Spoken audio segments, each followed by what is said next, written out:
On Diamond 88.7 FM, radio is real. At Diamond FM, we've got you. Turn it up loud. 88.7 Cranking FM. up the hits.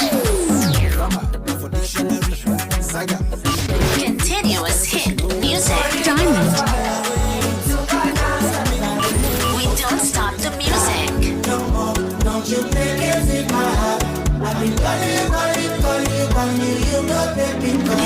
Non-stop music.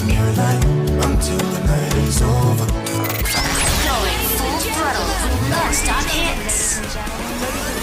And you now, girl, tune in. Your station, your music. Diamond. 88.7 FM. Sola mo fẹ́ kọrin, sola mo fẹ́ pèdè, Fẹ́mi sola lolórin tuntun, sola lolóhùn ara, táwọn bọ́ìsì ń jó, táwọn gẹ̀ẹ́sì fi para, dádì ẹ bá wa jó, nílọrin ẹ bá wa jó, tùǹgbà wà níbí, àlùjò wà níbí, jàsá gospel ti dé, abracadabra eré. Orúkọ mi ni Fẹ́mi Sola, ẹ máa gbọ́ Diamond 88.7 FM. Ó ṣúọ̀jù, ó ní pé kí lẹ́ẹ̀tì rí bẹ́ẹ̀ ń lọ. You can only get timely, credible, and reliable news on your shining Supreme station. Diamond 88.7 FM, Ilorin.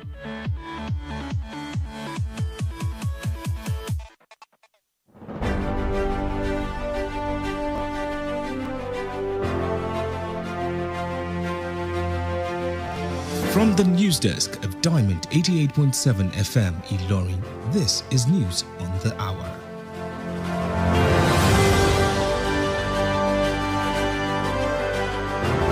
In the headlines, JAM arrests 27 impersonators during 2025 UTME in Abuja. They list 4 CBT centers. Federal government begins free vaccine rollout in KB and Bayelsa. Abia government debunks negotiating with Imo governor to... Abia government debunks negotiating with Imo governor to defect. NDYC demands emergency rule in Zamfara over insecurity political crisis. On the foreign scene, Pope Francis's coffin returns to Basilica after funeral mass. In sports, Russia confirms date, venue for international friendly game with Super Eagles. A very good afternoon to you and thank you for staying with us on Diamond 88.7 FM. This is News on the Hour. I am Nedu Okorie. We bring you details of the news after this break. Do stay with us. We often think that mental health breakdowns sound like this. I'm emotionally stressed. I'm emotionally downcast. I am so confused of all about life. But in reality, they can sound like this. Don't make assumptions that people are okay just because they laugh and they smile. Everyone is going through something. Check on your friends and be kind to everyone else. This message is reaching you from Diamond 88.7 FM Ilorin.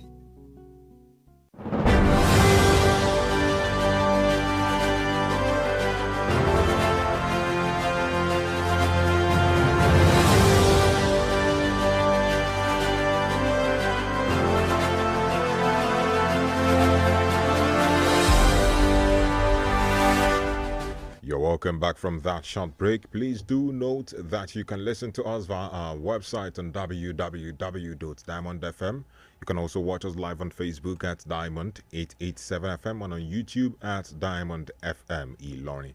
Now the news in detail. The Joint Admissions and Matriculation Board, JAMB, has arrested 27 impersonators who attempted to seat for the 2025 Unified Tertiary Matriculation Examination UTME on behalf of others. This was contained in a statement issued to newsmen in Abuja on Friday by the board's spokesperson, Dr. Fabian Benjamin. Addressing a separate incident in Lagos, Dr. Benjamin confirmed that the board was alerted to the unauthorized restrictions placed on candidates wearing hijabs, adding that swift action was taken following the incident in order to permit the students to write the exam. The board also said it delisted 4 computer-based testing CBT centers in Abuja.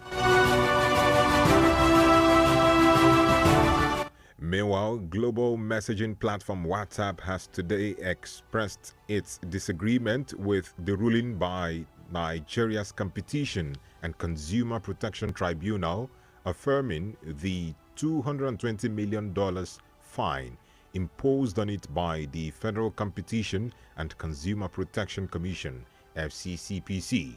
The social media platform announced this in a statement today in Lagos, following the tribunal's order for WhatsApp and its parent company Meta Platforms Incorporated to pay a significant penalty of $220 million along with an additional $35,000 to the FCCPC for alleged discriminatory data practices within Nigeria. WhatsApp, however, disclosed that it would urgently apply to stay the order and appeal the ruling of Nigeria's Competition and Consumer Protection Tribunal against it. The National Primary Health Care Development Agency has officially launched the free malaria vaccine rollout in Kebbi and Bayelsa states, reaffirming the government's commitment to ending malaria deaths among children. During an interview with journalists in Abuja to mark World Malaria Day 2025, the Executive Director of the National Primary Health Care Development Agency, Dr. Muyi Aina, urged parents and caregivers to seize the opportunity and vaccinate their children against the deadly disease. According to Aina, the initial phase targets over 1.5 million children aged between 5 and 11 months, with trained healthcare workers delivering the vaccines at primary healthcare centers and outreach points.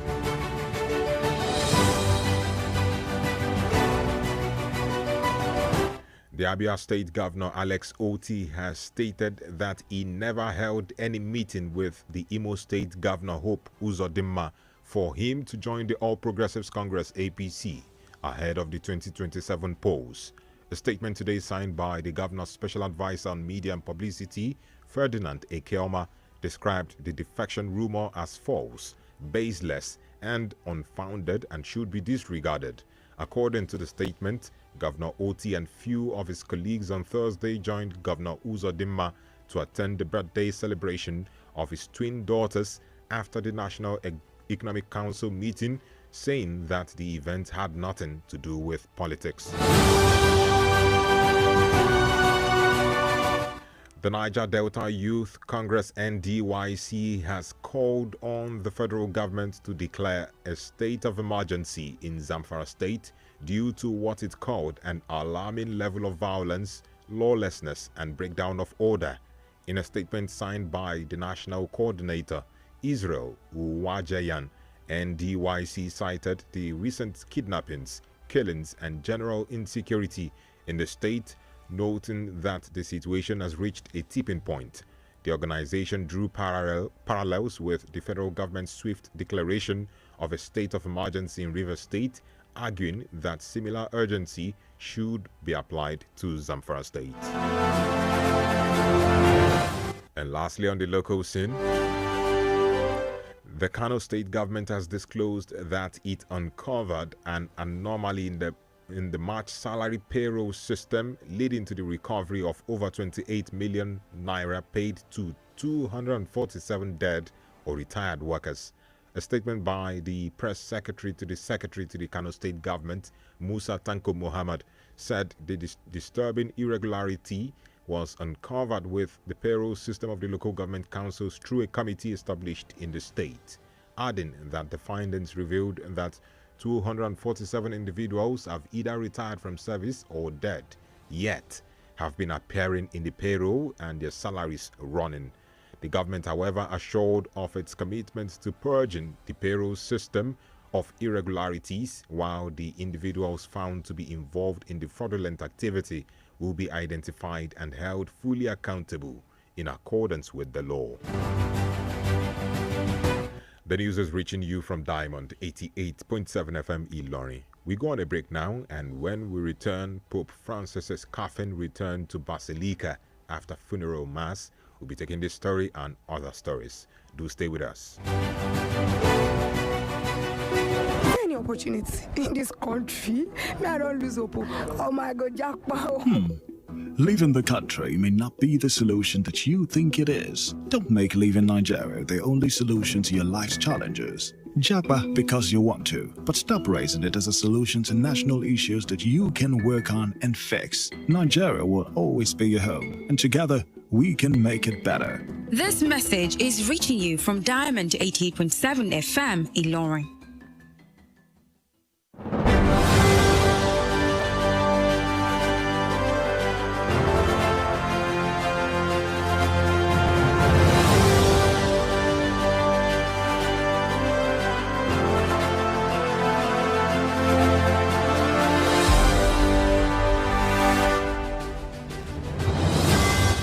Welcome back from the break. You're still listening to the news on the hour, reaching you from Diamond 88.7 FM Ilorin. We now move on to foreign stories. Tens of thousands of mourners flooded into St. Peter's Square today for the funeral of Pope Francis, who was regarded as the champion of the poor and the Catholic Church's first Latin American leader. The ceremony had in attendance world leaders including U.S. President Donald Trump and Ukraine's Volodymyr Zelensky, as well as royals and red-robed cardinals from across the globe.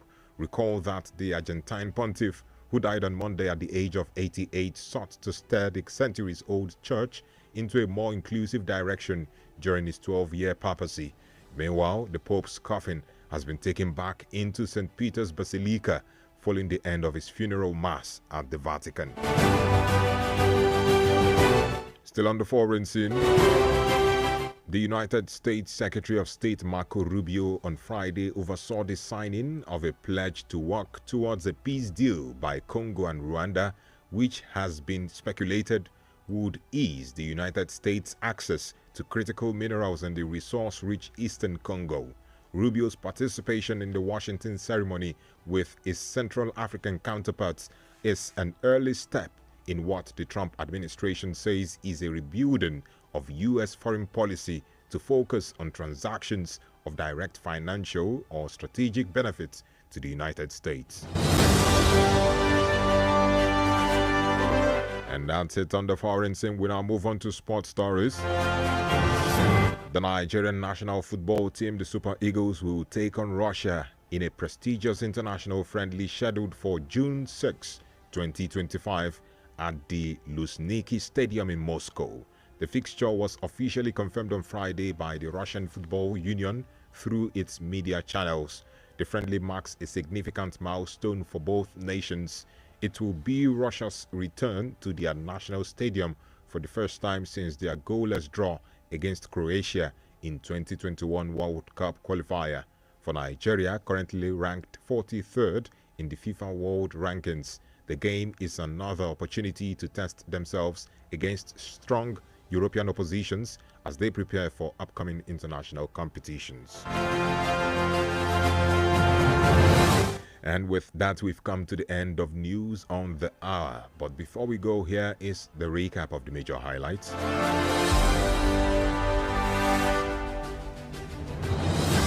JAM arrests 27 impersonators during 2025 UTME in Abuja. They list 4 CBT centers. Federal government begins free vaccine rollout in Kebbi and Bayelsa. Abia government debunks negotiating with Imo governor over defection. NDYC demands emergency rule in Zamfara over insecurity, political crisis. And on the foreign scene, we told you that Pope Francis's coffin returns to Basilica after funeral mass. In sports, Russia confirms date, venue for international friendly game with Super Eagles. And before we go, did you know that on this day in 2012, Nigeria experienced its first major attack on the media when suicide bombers targeted the Abuja and Kaduna offices of this day newspaper? Now you know. And for news coverage or information about happenings around you, kindly contact Diamond FM newsroom number on 0916-062-7526, 0916-062-7526. On behalf of the production crew, I am Nedu Okorie.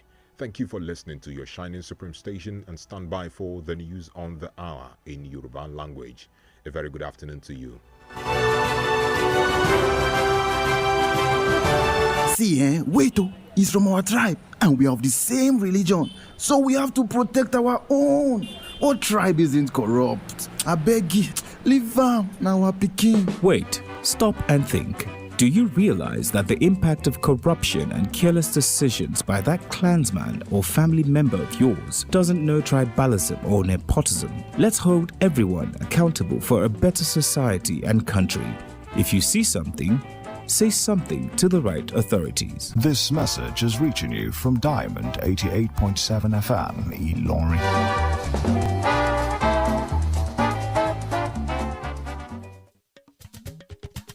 Látinú yàrá ìròyìn Diamond 88.7 FM Ìlọrin, ìròyìn ẹ̀kúnrẹ́rẹ́.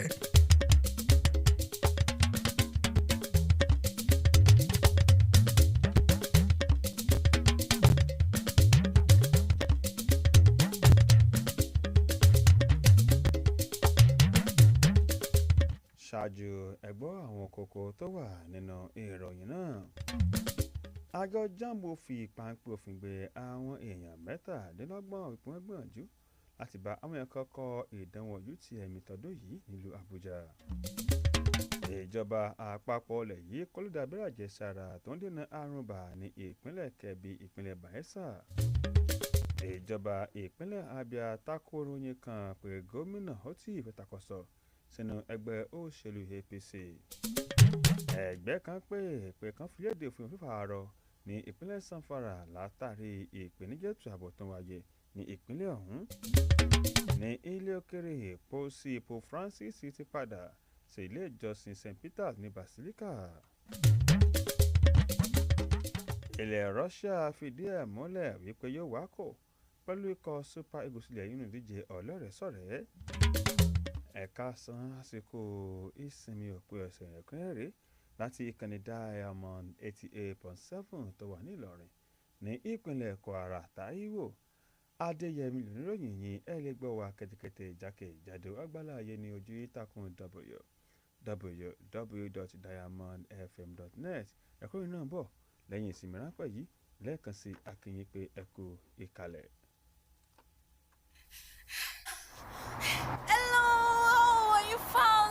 Social media, èmi ọmọ yín ni pretty by ni. I'm blushing. Mo ṣe fídíò yìí lónìí láti update everybody. As you can see, I'm at Bọ́lákalẹ̀ Street. Ṣeré White House yẹn lẹ́gbẹ̀ẹ́ gate black yẹn. Ibẹ̀ gangan ni ilé mi. Gbogbo eré tí mo máa ń sá yìí every morning ni mo máa ń ṣe ní 7 a.m. every day. Mo ṣe máa ń keep fit lélẹ́yìí. Ẹ̀rí shape mi ni can see ó gbọ́ ọmọ ló tù yìí. Ó mà ṣe o, ó sì ṣe bẹ́ẹ̀ fọwọ́ ara rẹ̀ sílẹ̀kùn fólè fira rẹ̀ lájínigbé lọ́wọ́. Gbogbo ohun tó ní í ṣe pẹ̀lú kọ̀rọ̀kọ́ńdú ayé rẹ̀ àti ara rẹ̀ ló ti fi láyé lọ́wọ́ yìí. Àwọn tó o mọ̀ tó o sì mèrò ọkàn wọn. Ǹjẹ́ o tiẹ̀ mọ̀ àwọn tí ò ń bá dọ̀rẹ́ lórí ayélujára tó bẹ́ẹ̀ ṣá? Ayé le o, èèyàn sì burú. Kìí sì ṣe gbogbo àwọn ọ̀rẹ́ ayélujára yìí náà ló fẹ́ dáadáa fún ọ. Ṣọ́ra mójú àwọn tó máa fàṣírí ayé rẹ lé lọ́wọ́ lórí ayélujára. Ìmọ̀ràn yìí ló ń dé tètè gbọ́ yín láti ìkànnì Diamond 88.7 Ìlọrin.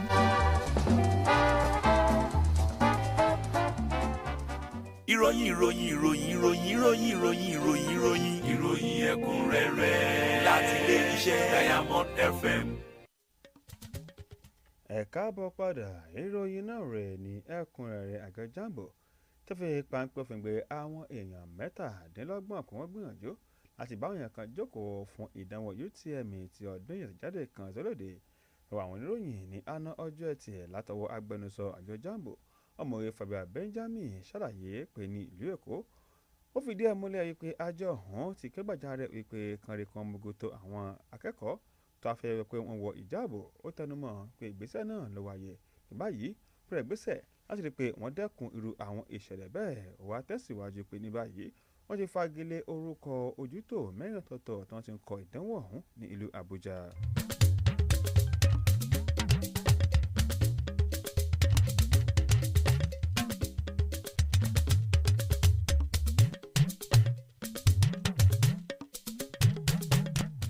nínú ìròyìn mìíràn ojú òpó WhatsApp lónìí ti ṣàlàyé pé òun gbàlájọ́ kan wọlé tí wọ́n gbé kalẹ̀ láti ọwọ́ ilé ẹjọ́ kan nílẹ̀ yìí tó ń dáàbòbò ẹ̀tọ́ ọmọnìyàn wípé kó lọ sanwó ìtanràn tó mílíọ̀nù lọ́nà $220 fún iléeṣẹ́ ìjọba ilẹ̀ yìí tó ń dáàbòbò ẹ̀tọ́ ọmọnìyàn. ojú òpó WhatsApp wọ́n sọ lónìí nílùú Èkó gẹ́gẹ́ kan tó buwọ́lù ṣàlàyé wípé òun àti iléeṣẹ́ rẹ̀ Metas Platform Incorporated òní wọ́n ní kan lọ sanwó ọ̀hún àti owó ìtanràn mìíràn tó $540 wípé kí wọ́n lọ san fún àjọ ilẹ̀ yìí tó náà gbogbo ẹ̀tọ́ oníbàárà wípé ó kọwọ́ bọ àkọsílẹ̀ àwọn ọmọ ilẹ̀ yìí. WhatsApp tó tẹ̀síwájú wípé ó ṣetán láti lọ síwájú ìgbìmọ̀ ọ̀hún láti fìdí ẹ̀ múlẹ̀ wípé ìdájọ́ ọ̀hún àwọn ṣetán lápẹ̀kọ̀ tẹ́mi lọ́rùn lórí rẹ̀ àwọn sì faramọ́. àjọ ìjọba lẹ́yẹ tó ń rí sí ìdàgbàsókè àwọn iléèwòsàn alábọ́dé ti kéde kíkó léde àwọn abẹ́rẹ́ àjẹsára tó ń lérè àrùn ibà ní ìpínlẹ̀ Kebbi àti ní ìpínlẹ̀ Bayelsa ó fìdí ẹ̀ múlẹ̀ báwọn ṣetán láti rí i pé àwọn dẹ́kun bí àrùn ibà ṣe ń já okùn ẹ̀mí àwọn ògòwẹ̀rẹ̀ yìí légbodò nígbà tó ń sọ̀rọ̀ pẹ̀lú àwọn oníròyìn nílùú Àbújá a ṣe àjọyọ̀ ti ọdún yìí àyájọ́ àgbáyé ti àrùn ibà àdarí àgbà àjọ ọ̀hún dókítà Muyi Àìná ké sí àwọn òbẹ́sàlágbàtọ́ kan rí i pé àwọn ọmọ wọn ò ní wọ́n gba abẹ́rẹ́ àjẹsára ọ̀hún ó tẹ̀síwájú wípé àfojúsùn àwọn ó ní àwọn ògòwẹ̀rẹ̀ tí wọ́n lé ní 1.5 mílíọ̀nù tó wà láàrin oṣù 5 sí oṣù 11 tẹnukọ́ ti kọ́ àwọn kan níṣẹ́ láti rí i pé wọ́n jáde láti máa fún àwọn ògòwẹ̀rẹ̀ ní abẹ́rẹ́ àjẹsára ọ̀hún. ní ìpínlẹ̀ Abia gómìnà Alex Otti ti ṣàlàyé pé ìpàdé kankan kò wáyé láàrin òun àti irọ́ rẹ̀ tó jẹ́ gómìnà ìpínlẹ̀ Imo Hope Uzodinma ajẹ́kùn darapọ̀ mọ́ ẹgbẹ́ òṣèlú onítẹ̀síwájú APC tìjáde kan tó lòdì látọwọ́ abẹ́ṣekáwọ́ tó yorùbá dámọ̀ràn pàtàkì fún gómìnà ọ̀hún lórí ọ̀rọ̀ ròyìn àti ìpolongo Fadina Ekoma. gómìnà ṣàlàyé wípé ọ̀rọ̀ ọ̀hún ó jẹ́ òfégè tó sì ké sí àwọn èèyàn kí wọ́n dàgúnlá sí gẹ́gẹ́ bó ṣe wí ó tẹ̀síwájú pé òun àti àwọn irọ́ rẹ̀ tó kù ní ọjọ́bọ̀ wọ́n darapọ̀ mọ́ gómìnà Hope Uzodinma láti lọ síbi ayẹyẹ ọjọ́ bí àwọn ìbejì rẹ̀ tí wọ́n jẹ́ obìnrin lẹ́yìn ìpàdé ìgbìmọ̀lẹ̀ yìí kan tó wà ní ìjánu ètò ààbò tó wà ní ìjánu ọrọ̀ ajé tó wáyé nílùú Àbújá. ó tẹ̀síwájú pé ìpàdé ọ̀hún kò ní í ṣe pẹ̀lú ọ̀rọ̀ òṣèlú.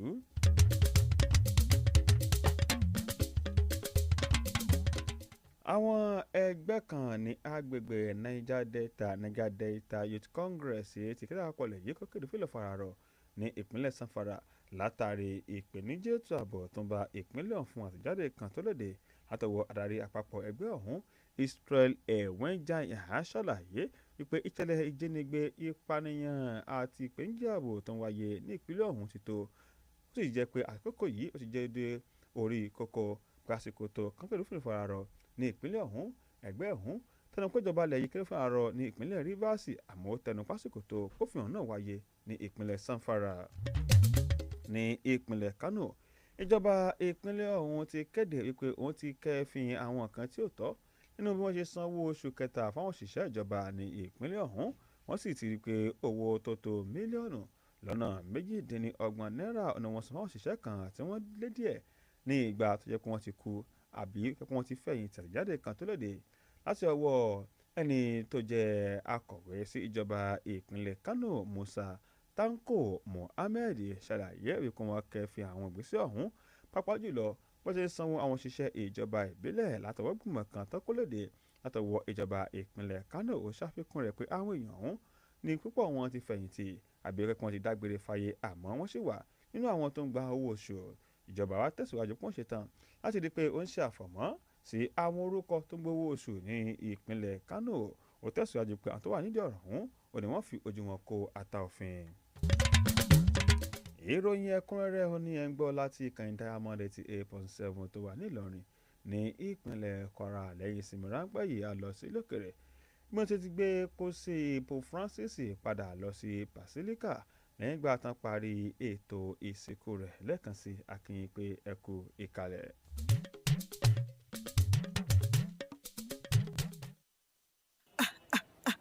ṣàdé wá wọ́n tó ti fẹ́ jí ẹ̀rọ transformer wa o máa wo bí wọ́n ṣe jí ẹ̀rọ aṣàkálẹ̀ àwòrán lójú pópó náà nú o sì máa wo mo dé mọ àwọn ọmọkùnrin yẹn o àmọ́ kí n tẹ̀mí ṣe gbogbo ìjọba nífa kó tẹ́kọ̀ máa jí lọ jẹ́ àyín jẹ́ ọmọ jí lọ.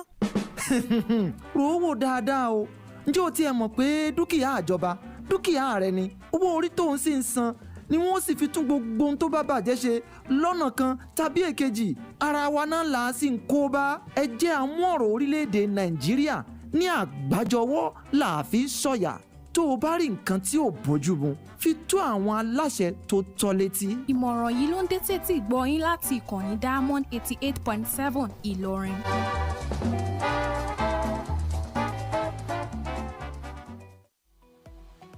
ẹ darapọ̀ mọ́ wa ní ìtàkùn káyélujára wa ìtàkùn ìbádọ́rẹ̀ẹ́ Facebook ìtàkùn abẹ́yẹfò Twitter àti Instagram lórí Diamond 887 FM Diamond FM shining supreme.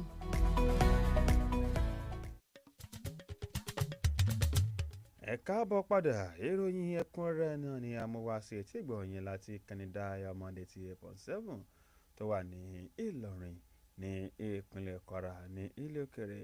ọ̀gọ̀rọ̀ àwọn èèyàn lónìí ó ní wọ́n yàbò gbàgede St Peters fún ayẹyẹ ètò ìsìnkú Pope Francis tó jẹ́ pé òun náà ní ẹni àkọ́kọ́ tó jẹ́ oyè Pope tó wá láti agbègbè Latin America tó sì jẹ́ pé ó ń jà fún ẹ̀tọ́ àwọn tí kò rẹ́jà jẹ ayẹyẹ ọ̀hún láti rí àwọn èèkàn adarí àgbáyé bíi ààrẹ ilẹ̀ Amẹ́ríkà Donald Trump, ìrọ̀rẹ́ tó jẹ́ ààrẹ ilẹ̀ Ukraine Volodymyr Zelensky àti àwọn ọba àlàyé pẹ̀lú àwọn kádínà káàkiri àgbáláyé ẹ̀rántí ìpè Pope ọmọlàjẹ tí náà dágbére fáyé ní ọjọ́ Ajé ní ẹni ọdún 98 tó jẹ́ pé ó gbégbésẹ̀ láti fa ìgbàsọ̀kan ọdún 12 tó lò ní ipò Pope ẹ̀wẹ̀ pósí rẹ̀ wọn ni wọ́n ti dá padà sí ilé ìjọsìn St Peter Basilica lẹ́yìn ìgbà tán parí ètò ìsìnkú rẹ̀ ní Vatican.